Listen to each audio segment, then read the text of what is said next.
Subhanahu wa ta'ala dan jangan kalian melakukan kesyirikan.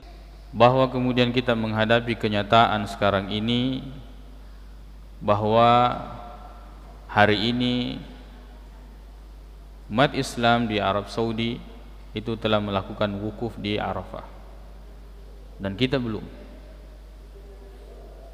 Ini disebabkan karena konsep di dalam Islam yang paling benar, yaitu melihat hilal, tidak diikat dengan kejadian atau waktu atau tempat. Allah Subhanahu wa taala berfirman, "Faman syahida minkumus syahra falyasumhu." Siapa yang sudah melihat hilal maka hendaklah dia berpuasa. Dari situ patokannya. Sejak kapan kita start? Dari tanggal 1 Zulhijjah, dan di sana sejak kapan? Di situ letak perbedaannya. Dan yang harus kita ketahui bahwa Nabi sallallahu alaihi wasallam, atau hadis ini diucap, atau Nabi sallallahu alaihi wasallam berpuasa dan menyebutkan puasa hari Arafah. Nabi SAW melaksanakan haji pada tahun ke-10 Hijriah. Sebelumnya itu Nabi SAW melakukannya dan belum ada yang wukuf di Arafah. Bagaimana dengan tahun-tahun sebelum tahun 10 Dzulhijjah, 10 Hijriah?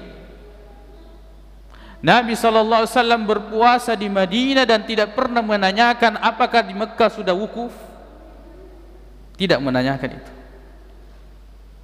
Dan jarak Mekah dan Madinah jarak yang sangat jauh. Kalau untuk menunggu berita sehingga puasa itu dilaksanakan di tanggal 9 Dzulhijjah, maka tidak ada perbedaan bahwa kita semua umat Islam di seluruh dunia ini berpuasa pada tanggal 9 Dzulhijjah. Hanya perbedaan karena memang perbedaan waktu. Dan itu memang didasarkan pendapat sebagian sahabat, dan itu pendapat yang kuat, yaitu Abdullah bin Abbas radhiyallahu anhu.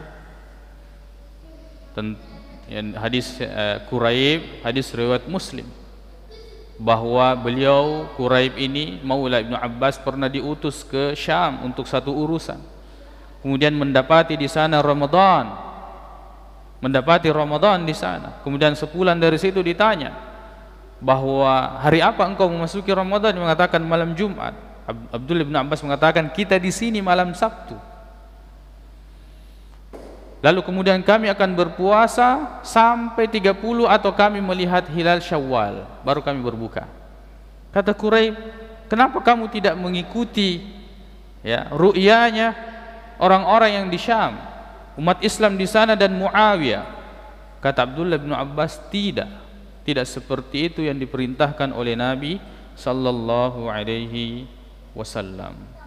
Maka terkait dengan masalah ini, hukmul hakim yarfa'ul khilaf, bahwa keputusan hakim pemerintah itu mengangkat perbedaan pendapat di antara kita, terlebih keputusan itu memang didasari dari Al-Quran maupun hadis-hadis yang sahih dari Nabi sallallahu alaihi wasallam. Maka insyaallah besok 9 Dzulhijjah kita melaksanakan puasa. Sembah kalian hanya kepada Allah Subhanahu wa ta'ala dan jangan kalian melakukan kesyirikan.